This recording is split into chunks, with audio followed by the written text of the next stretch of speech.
তা আমাদের হুমায়ুন কবির চাচা গেলে একটা কথা, ঠিক আছে? তো অবশ্যই ভাই কেউ ভিডিওটা ঠেলে দেবে না, ঠিক আছে? ভিডিওটা প্রথম থেকে নিয়ে শেষ অবধি দেখবে আর ভিডিওটা শেয়ার দেবে, ঠিক আছে? অবশ্যই এটা বুঝার বিষয়ে কথা বলি, ঠিক আছে? আমি কি বলছি, কেন দেখো আমার ছোট মুখে বড় কথা বেরোতেই পারে, তা সেটা তুমি বুঝে নিও, ঠিক আছে? আমি কি বলতে চাইছি দেখো, আজকে আমরা ফেসবুক যখনই খুলছি, ইউটিউব যখনই খুলছি, একটা জিনিস আমাদের সামনে ভেসে আসছে, সেটা কি? আজকে হুমায়ুন কবির চাচা আমাদেরকে এই ডুপ্লিকেট করছে, এটা করছে, ওটা করছে, আমাদের পার্টির মধ্যে থেকে আমাদের রাজনীতিতে আমাদের বাবরি মসজিদকে টেনে নিয়ে চলে আসছে, ঠিক আছে? তাই এটা তো বুঝার বিষয় আমাদের। আজকে বাবরি মসজিদের জন্য আমাদের যে হাইকোর্ট সে পারমিশন দিয়ে দিয়েছে এবং আমাদের বাবরি মসজিদের জন্য জায়গা কিনা সেটা রেডি, তাই তো?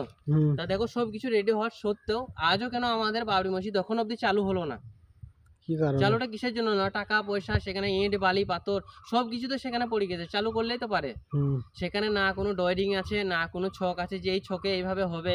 এই ড্রয়িং আমি দেখালাম মানুষকে, ড্রয়িংটাও তো দেখাইতে পারতো, ড্রয়িংটা কাউকে দেখাচ্ছিল? তা কিছু না। আজকে দেখো হুমায়ুন কবির চাচা নিজে বলেছিলাম নিজের টাকাতে করব।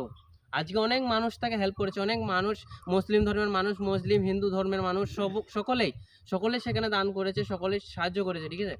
তাহলে কিসের অসুবিধাটা আছে এখানে চালু করার জন্য? কিসের জন্য চালু হচ্ছে না সেখানে? আমাদের তো চালু করার দরকার। আজ দেখুন রাজনীতি এমনই হয়ে গেছে, এমনও হতে পারে যে আমাদের বাবরি মসজিদের জন্য আঙুল তুলে কেউ কথা বলে দিল, যে জিনিসটা হবে না, তখন সেই দায়িত্বটা কি আমাদের হুমায়ুন কবির চাচা নেবে? নেবে কি নেবে না, না? না। তাহলে এইটুকুনি বলবো হুমায়ুন কবির চাচা, আপনাকেও বলছি, ভালোভাবে বলছি, যদি আপনার কাছে ভিডিওটা দিয়ে থাকে তো অবশ্যই আমাদের বাবরি মসজিদের কাজ এই মাত্র এবং এই সুযোগে যেন চালু করে দেওয়া হয়, ঠিক আছে? আপনি পার্টি করেন, আপনি কি করেন, আপনার সাথে আমরা আছি, কিন্তু আমাদের বাবরি মসজিদ হওয়া চাই, ঠিক আছে? বাবরি মসজিদকে নিয়ে আমাদের কেউ যদি আঙুল তুলি কথা বলে, আমরা কাউকে ছেড়ে কথা বলবো না। আর মুসলিমকে নিয়ে যদি কেউ খারাপ কোনো কিছু নিয়ত থাকো আমাদের পার্টির বিষয়ে, যে পার্টির জন্য এটা করবো, পার্টির জন্য, এমনও কথা আমি শুনে আসছি যে হুমায়ুন কবির চাচা এটাও বলেছে যে আমাকে 80 থেকে 90টা আমাকে সিট দাও, আমি বাবরি মসজিদ করবো, ঠিক আছে? এটা কোনো কথার মানে হয়? এটা আমরা ফেসবুকে ইউটিউবে দেখে আসছি, ঠিক আছে? কেন অনেক রিপোর্টারও বলছে এটা। তা আমি এইভাবেই কথাটা বললাম, ঠিক আছে? যে এখানে আপনি বলছেন যে 80-90টা সিট আমাকে দেওয়া হোক, তারপর আমি বাবরি মসজিদ করব।